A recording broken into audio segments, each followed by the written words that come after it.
Halo, selamat malam saudara. Saya mau ngingetin lagi, dulu banyak yang kesal lantaran adanya PCR jadi syarat perjalanan bukan? Udah vaksin, kenapa mesti ada PCR lagi? Nah sekarang pemerintah memutuskan untuk membebaskan syarat tes antigen maupun tes PCR bagi pelaku perjalanan domestik seiring dengan turunnya angka kasus positif COVID. Tidak hanya perjalanan domestik, pemerintah juga berencana menerapkan aturan bebas karantina bagi seluruh pelaku perjalanan luar negeri PPLN per awal April mendatang. Tapi dengan catatan, kalau nih ya, uji coba sejak 7 Maret berhasil. Apakah ini tanda kebangkitan bagi pariwisata Indonesia setelah adanya kelonggaran aturan perjalanan domestik maupun internasional? Kita intip data sedikit. Januari lalu, jumlah kunjungan Wisman hanya 143,7 ribu. Tapi angka ini lebih baik kalau kita sandingkan dengan periode yang sama pada tahun sebelumnya.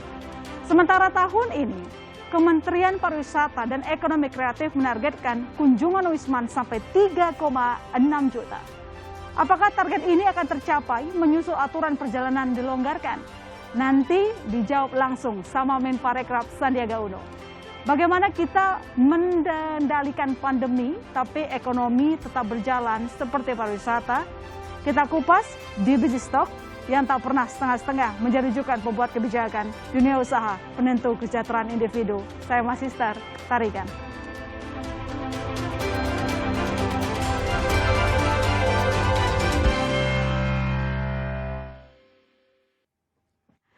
Halo saudara, kembali lagi bertemu di Business Talk dan narasumber saya untuk segmen awal ini setelah bergabung bersama kita Sandiaga Uno, Menteri Pariwisata dan Ekonomi Kreatif. Selamat malam Mas Menteri. Selamat malam Mbak My Sister Horas. Horas, apa kabar Mas? Baik, Alhamdulillah, terima kasih Mbak My Sister dan Kompas sudah mengundang kami di acara yang mudah-mudahan bisa memberikan semangat dan kebangkitan ekonomi kita. Iya, apalagi sudah ada kebijakan pelonggaran ya, artinya sudah jadi sinyal yang baik untuk kebangkitan pariwisata. Nanti kami tanya ke Mas Menteri. Dan sudah bergabung juga bersama kita Mas Diki Budiman, pakar epidemiologi dari Universitas Griffith. Selamat malam Mas. Selamat malam, Horas juga. Selamat malam Pak Menteri juga. Malam Prof. Oke, baik, saya ke Mas Menteri dulu kalau begitu. Memang kemarin sudah dijelaskan ya, hasil keputusan sampai ada pelonggaran, nggak perlu PCR lagi, nggak perlu antigen lagi. Ini bisa jadi kabar baik, tapi juga ada yang kemarin kalau saya baca komentar netizen bilangnya kok jadi was-was ya untuk bepergian gitu. Nah, mungkin dari Mas Menteri bisa jelaskan terlebih dahulu alasan pemerintah melonggarkan aturan wisatawan domestik dan juga luar negeri. Ya, tentunya kami mengambil keputusan ini berbasis data dan Prof. Diki ini adalah panel dari penasehat yang juga kami rutin mendapatkan masukan bahwa penghapusan kebijakan karantina dan juga visa on arrival ini dilandasi dari sebuah perjalanan yang menurut kami melibatkan semua stakeholders dan para ahli, para epidemiolog dan juga teman-teman di sektor kesehatan memberikan masukan kepada kita dan alhamdulillah ini menjadi satu sinyal kebangkitan ekonomi kita dan suatu saat kita untuk mulai mempersiapkan ekonomi baru dengan menyediakan peluang usaha dan lapangan kerja. Kami melihat bahwa ini My Sister, bahwa saya sangat prihatin ya, hampir 2 tahun lebih kita menghadapi pandemi ini, industri pariwisata dan ekonomi kreatif sangat terdampak. Dan kami melihat ini kebijakan yang berpihak, dilandasi satu pendekatan yang saintifik dan harapannya ini akan membuat industri pariwisata dan ekonomi kreatif kembali menggeliat dan kembali bisa bangkit. Dan jika uji coba berhasil di Bali, Batam, dan Bintan, ini akan kita juga terapkan di wilayah Indonesia lainnya. Namun pada saat yang sama, dengan masukan juga dari para ahli, kami menghapuskan kebijakan kewajiban tes untuk pelaku perjalanan dalam negeri. Jadi ini yang bukan hanya yang luar negeri saja, yang dilonggarkan juga dalam negeri, karena angka-angka yang terus kami pantau dan mudah-mudahan ini juga menjadi satu dorongan agar transisi ini untuk memasuki era ekonomi baru, era ekonomi yang berbasis digital, berbasis kesehatan, dan patuh terhadap protokol kesehatan dan berkeadilan. Kita pastikan juga bahwa SDM kita sudah beradaptasi, berinovasi, tentunya akan menjadi salah satu pemicu kebangkitan ekonomi kita. Artinya kita langsung tancap gas di industri pariwisata atau nunggu dulu hasil evaluasi seperti tadi? Kita harus lakukan semua secara bertahap, bertingkat dan berkelanjutan, dan evaluasi 1 minggu ini nanti akan saya kirimkan juga ke Pak Diki untuk beliau melihat dari Brisbane sana, karena Australia sudah mulai membuka. Karena tadinya kata Pak Diki di Australia juga sangat ketat. Mulai beberapa minggu terakhir Australia juga sudah mulai membuka diri. Ini menjadi salah satu, kebetulan kita sekarang menjadi ketua ASEAN Tourism Forum, Mbak My Sister. Jadi langkah Indonesia ini menjadi acuan bagi para pengambil kebijakan di regional ASEAN, dan tentunya karena pengendalian pandemi kita juga dianggap sudah best practice, ini tentunya menjadi sebuah hal yang patut kita syukuri. Oke, nanti saya minta tanggapan dari Mas Diki, tapi sekali lagi saya mau ke Mas Menteri dulu. Artinya bisa dipertegas di sini kalau relaksasi kebijakan yang dilakukan nggak semata-mata karena adanya event besar seperti MotoGP maupun G20, Mas? Mbak My Sister, jadi kebijakan ini sudah kami umumkan kira-kira 1 bulan yang lalu di penghujung akhir dari Omikron, bahwa begitu kita melihat ada melandainya beberapa indikator berkaitan dengan Omikron ini, kita langsung menyiapkan langkah-langkah. Jadi kami sudah umumkan bahwa ancar-ancarnya itu adalah pertengahan Maret untuk uji coba, tapi karena datanya yang kita dapatkan dari para ahli dan juga saran dari para profesor guru besar untuk mempercepat agar kita bisa melihat bagaimana hasilnya, dan ini yang kita ambil. Dan khusus untuk seluruh wilayah Indonesia yang ditargetkan 1 April juga sekarang menunggu hasil dari uji coba ini yang kita mulai di Batam, Bintan, dan Bali. Ya, kita tunggu nanti hasil cobanya. Saya ke Mas Diki, dengan kebijakan yang diambil, Anda memandangnya terlalu berisiko atau sudah sewajarnya? Karena kan kalau kita lihat secara data, memang kasus positif di Indonesia sudah turun, kabar yang baik, tetapi kita masih masuk dalam 15 besar daftar negara yang memiliki tingkat positif rate-nya yang tinggi. Silakan. Ya, untuk diketahui ya, karena saya juga membuat peta jalan. Jadi apa yang sampai Pak Menteri atau Bang Menteri kita. Jadi ini bukan satu hal yang sifatnya tiba-tiba ya. Bahkan sebetulnya sudah kita mulai sejak di 2021 mungkin ya. Saya pernah dengan Bang Menteri Menpora, kita ada waktu itu liga. Dimulai dari hal-hal yang, jadi banyak aspek, di banyak sektor. Sebenarnya semua berjalan beriringan ya, paralel, mengarah ke pemulihan. Jadi ketika kita uji di misalnya bubble system, ketika penyelenggaraan Piala Menpora, kemudian juga PON, nah ini semua kan strategi-strategi yang sebenarnya kita uji. Dan itu relatif berhasil. PON itu tidak ada outbreak yang begitu besar pasca PON. Itu juga satu, artinya tahapan-tahapan yang akhirnya pemerintah ya berani memutuskan ini, walaupun saya terus mengawal ini ya, itu saya lihat masih cukup memiliki modalitas yang memadai. Apalagi data terakhir 80% penduduk Indonesia itu sudah memiliki imunitas. Nah, itu juga menjadi modal. Selain saya sangat sering berdiskusi dengan Bang Sandi ya, bahwa protokol itu bukan hanya secara umum, by setting. By setting, karena yang di laut, yang di pantai, yang di lokasi lain itu akan punya karakter yang berbeda. Nah, ini juga sudah menjadi satu di masa transisi ini, mau memperkuat. Memang mau nggak mau harus ada uji coba. Dan sejauh ini saya lihat ya, di berbagai negara mereka jauh lebih berani memang. Kita termasuk, kita termasuk yang agak-agak ya bukan takut ya, tapi saya setuju kita agak hati-hati. Nah, namun ini yang satu hal yang perlu terus kita tingkatkan adalah masalah literasi memang. Karena ya ada misalnya anggapan, oh ini adalah karena ada event itu mau dilonggarkan, itu masalah literasi kan.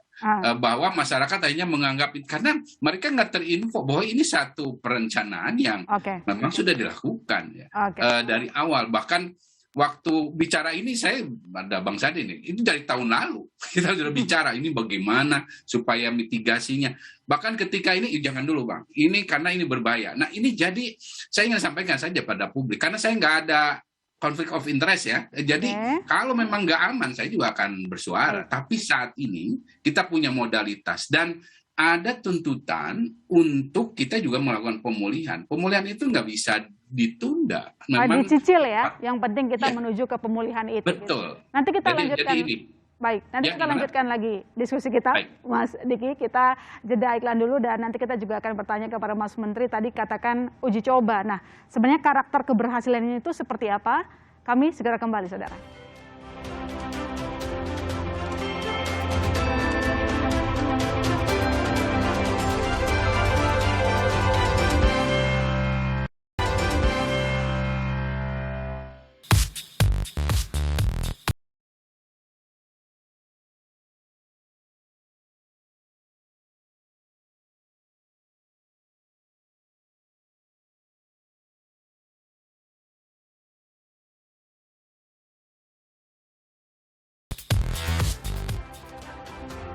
Anda kembali di Business Talk dan sekarang telah bergabung bersama kita Pak Riyadi Sukamdhani, Ketua Umum Perhimpunan Hotel dan Restoran Indonesia. Selamat malam, Pak. Selamat malam, Mbak Ilona. Selamat malam, Mas Menteri, Pak Diki, Mbak Titis. Ya, memperkaya diskusi kita malam ini, saya sebelum ke Pak Riyadi, saya ke Mas Menteri lagi. Kalau begitu, Mas tadi kan dikatakan bahwa kalau kita lulus ya dari uji coba nanti, ini akan menentukan langkah kita ke depan. Sebenarnya itu bagaimana ataupun indikatornya apa saja sampai kita bisa menyebutkan bahwa oh ini berhasil, maka kita bisa melangkah ke step selanjutnya? Jadi saya ingat sekitar sehabis Delta saya bicara sama Pak Diki, saya ingat betul saya ada di Malino di Sulawesi Selatan, beliau memberikan roadmap. Pada saat itu saya bilang gimana nih Pak Diki? Pak Diki bilang ini akan ada varian baru tapi akan terjadi akhir tahun atau awal tahun depan, dan betul saja Omikron itu terjadi, tapi memang sudah kita prediksi dan peta jalan yang sama-sama kita susun dan kita sampaikan ke rapat koordinasi tingkat Menko juga memprediksi bahwa kita akan ada di titik ini. Nah, oleh karena itu dengan angka penurunan kasus pandemi di Bali, di Kepri, di Jawa Bali makin melandai, positivity rate yang rendah, BOR juga terkendali, jumlah masyarakat yang tervaksinasi lengkap dan booster terus meningkat, maka kita memiliki keyakinan uji coba ini tentunya akan kita pantau, dan seperti yang sudah kita dapatkan datanya, angka positivity rate dari WNA atau PPLN yang masuk ke Bali selama 3 minggu terakhir ini sekitar di bawah 1%.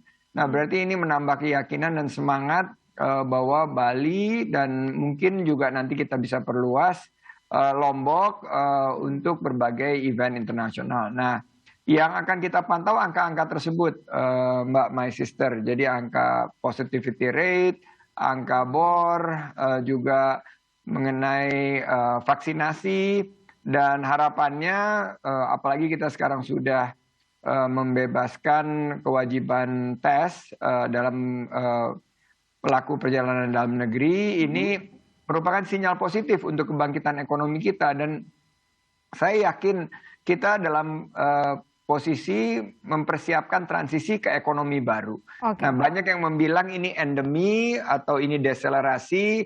Kita pastikan dulu nih bahwa kasus tetap melandai dan dalam posisi kondusif, sehingga akhirnya lapangan kerja itu bisa kita ciptakan. Ada 800.000 lapangan kerja baru, dan ini merupakan respon pemerintah dalam mengambil kebijakan sesuai dengan penyusunan berbasis kebutuhan masyarakat, berbasis data dan realita. Dan ini mudah-mudahan ya Mbak My Sister, program dan kebijakan ini tepat sasaran, tepat manfaat, dan tepat waktu. Tapi berdasarkan kalkulasi yang ada, Mas, mungkin dari internal sudah ada dengan penyediaan wajib PCR, antigen, berapa besar akan berdampak ke sektor pariwisata?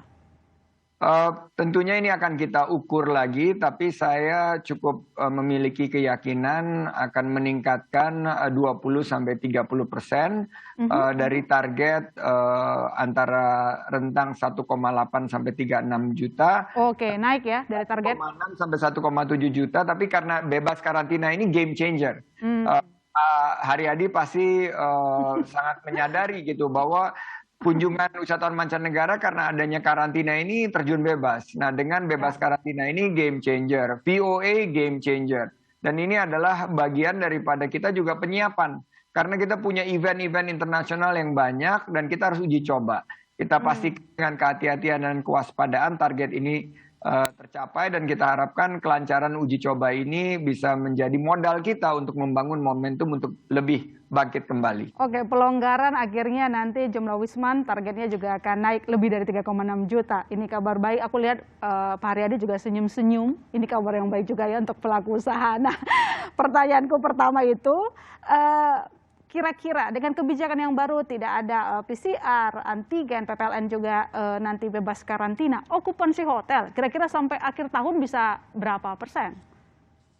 Ya, memang kita berharap ini momentumnya tepat ya Mbak ya, pelonggaran di saat ini di bulan Maret ini, karena kita berarti masih punya 9 bulan lagi di mana kita punya peak season itu di Hari Raya Idul Fitri, di liburan bulan Juni, dan nanti di akhir tahun. Jadi kita ada 3 season yang cukup bagus. Nah, jadi kalau kita melihat dari performance di tahun 2019, nah, nasional itu kita okupansi kan mencapai rata-rata nasional sekitar 56% ya. Nah, jadi kalau kita memakai data di tahun 2019, kemungkinan kita akan mencapai secara rata-ratanya itu di angka sekitar 45%. Kira-kira seperti itu. Tapi ini masing-masing hotel kan beda-beda Mbak ya. Saya memakai datanya BPS supaya cara pandangnya sama gitu. Perbandingan apple to apple-nya. Oke, tapi lumayan oke lah kalau kita bandingkan Januari 2022 dan 2021 juga sudah ada kenaikan, artinya sudah ada tanda-tanda yang baik, pemulihan di situ. Saya ke Mas Diki, kira-kira apa yang perlu dilakukan mengiringi kebijakan baru ini membangkitkan pariwisata, tapi kan juga harus menahan laju kasus positif. Aturan keluar dalam waktu dekat oleh kementerian terkait, seperti misalnya booster harus ditingkatkan atau vaksinasi harus dipercepat lagi, meski memang kalau vaksinasi kita udah lebih dari 70% dari target gitu ya, bukan dari total populasi. Betul.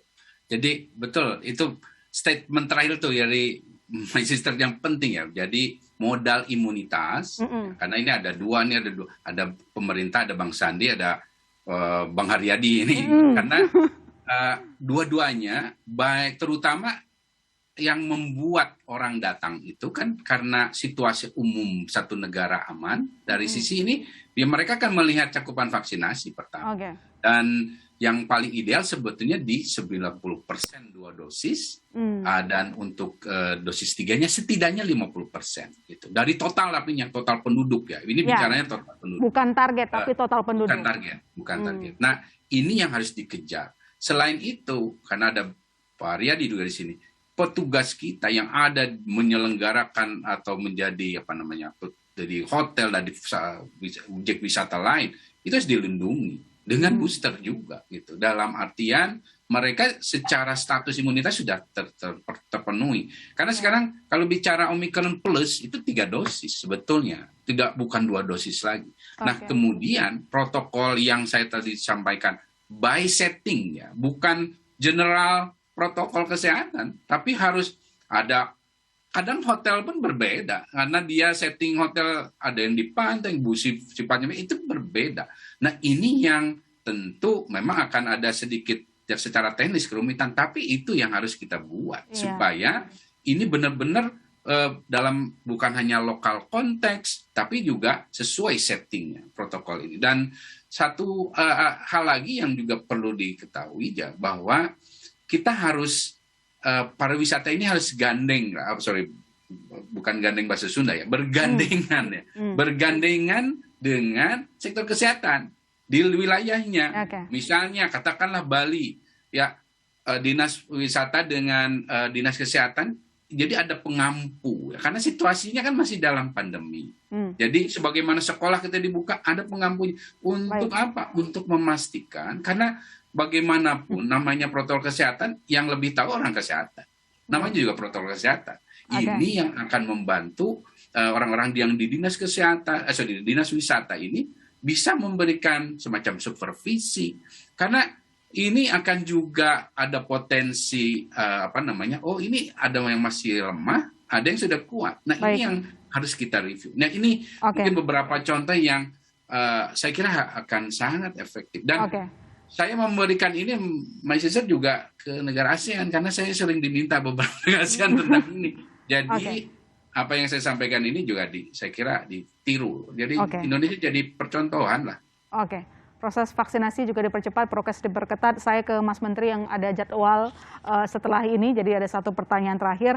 Mas, memang kalau kita lihat, ya kita patut bersyukur ketika angka COVID ini turun. Tapi dengan dibukanya pariwisata kan juga membayangi nanti angka kasus juga bisa naik. Nah, bagaimana koordinasi dengan Kementerian Kesehatan, kementerian lain untuk mencegah hal ini? Apa indikator-indikator tertentu yang akan memicu rem darurat di industri pariwisata? Ya, tentunya saya sangat berterima kasih sama Pak Haryadi dan mitra-mitra kita dalam kebangkitan ekonomi ini, karena industri sudah melakukan satu transformasi di mana kita melakukan sertifikasi CHSE yang sekarang sudah menjadi mandiri, dan kita harapkan ini akan berdampak positif terhadap perekonomian nasional, devisa akan meningkat. Wisatawan Nusantara ini kita terima kasih banget nih, karena wisatawan Nusantara kemarin menjadi penopang 2 tahun belakangan ini, karena 34 juta lapangan kerja yang kami prioritaskan untuk betul seperti kata Pak Diki, bergandengan dengan kesehatan. Jadi kita punya petugas-petugas dari sektor kesehatan yang memastikan bahwa pelaksanaan protokol kesehatan, apalagi sekarang ada Peduli Lindungi, menjadi satu standar baru. Dan kita bayar mahal sekali saat Delta, dan tahun lalu bagaimana sektor ini betul-betul terkontraksi dengan berat. Dampaknya itu bukan hanya di yang besar-besar, UMKM apalagi. Sementara penciptaan lapangan kerja itu kan justru ada di 97% ada di UMKM. Nah, saya melihat industri sudah sangat siap, CHSE, aplikasi Peduli Lindungi, kapasitas usahanya juga. Dan ini nggak bisa statis, harus terus ditingkatkan. Dan kami melihat kepatuhan ini menjadi tanggung jawab semua untuk mengingatkan. Saya berharap walaupun kita berikan kelonggaran ini, tapi protokol kesehatan tetap ketat, disiplin. Peduli Lindungi jangan lagi hanya menjadi pajangan, tapi harus di check in. Tempat cuci tangan itu harus terus dipakai. Ada beberapa tempat cuci tangan yang saya lihat Mbak My Sister udah nggak ada sabunnya, nggak ada airnya. Nah ini yang saya terus peringatkan kepada pelaku parekraf, mulai dari yang besar-besar sampai yang kecil. Tapi alhamdulillah PHRI ini luar biasa. Dalam 2 tahun kesulitan yang berat ini menjadi mitra, dan kita tiap minggu ini sama Pak Haryadi sama Pak Menko memonitor semua, dan Pak Menteri Kesehatan selalu hadir, stakeholders terkait kompak, Pentahelix ini memastikan kebangkitan ekonomi kita. Terima kasih. Siap bangkit pariwisata kita, semoga uji cobanya berhasil dan nanti seterusnya juga programnya baik. Yang penting semua tetap prokes tadi kalau kata Mas Menteri. Terima kasih Mas telah bergabung di Business Talk. Setelah ini ada acara katanya. Dan saudara, jangan kemana-mana, Business Talk masih akan segera kembali.